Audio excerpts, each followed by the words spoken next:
Otra consecuencia también que ya se está empezando a dar tiene que ver con lo que deberíamos llamar la señalética, es decir, que en todas las instituciones públicas por lo menos se incorporen los letreros en 2 idiomas. Pero obviamente ahí tenemos muchos problemas porque sabemos muy bien que las lenguas indígenas son orales, no son escritas.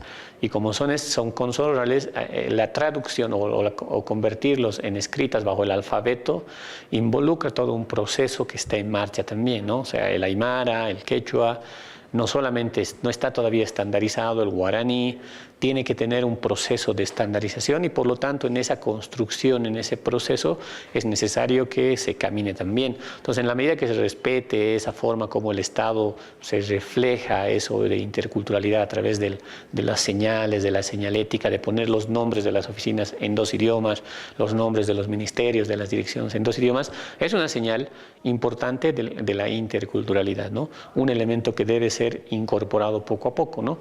Y también el problema del lenguaje, que ya estamos a mucho tiempo desde que se dictó la ley de que los y las funcionarios públicos o servidores públicos deben aprender un idioma indígena de acuerdo a la región en la que trabajan.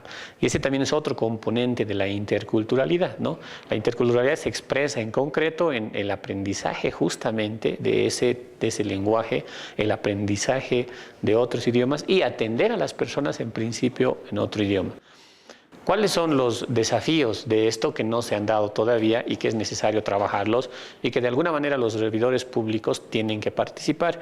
Uno de esos primeros desafíos es básicamente el hecho de que para que las lenguas las culturas puedan desarrollarse de mejor manera tienen que pasar al plano escrito y gran parte de ese trabajo del plano escrito va a involucrar, digamos, una especie de traducción que vamos a tener que hacer entre el aymara, quechua, el castellano, el guaraní, el castellano. Nos imaginamos de esa manera. Es un reto importante, es decir, las culturas no deben solamente entenderse como lenguas habladas, no solamente deben entenderse como aprendizajes, es decir, está bien que un servidor público aprenda un idioma para atender, pero atender a una persona en su idioma es un paso, no es el único paso. El reto es que se pueda incorporar ese idioma, ese lenguaje en una estructura dentro de la propia institucionalidad del Estado. No puede ser a través de documentos, es una posibilidad, ¿no? Y para eso se está trabajando en el plano educativo, por ejemplo, con el famoso plurilingüismo, que involucra que la lengua no se enseñe simplemente en un sentido de competencia comunicativa, es decir, como el inglés o como el alemán o como el francés, que yo lo utilizo para comunicarme simplemente, sino que la lengua indígena sea también parte de mi desarrollo cognitivo, es decir, de mi capacidad de comprender la realidad a través de ese lenguaje. Es un reto, evidentemente, para el Estado plurinacional a muy largo plazo, que se está empezando a implementar en la educación, pero que tiene que ver con esto de la interculturalidad en la institución.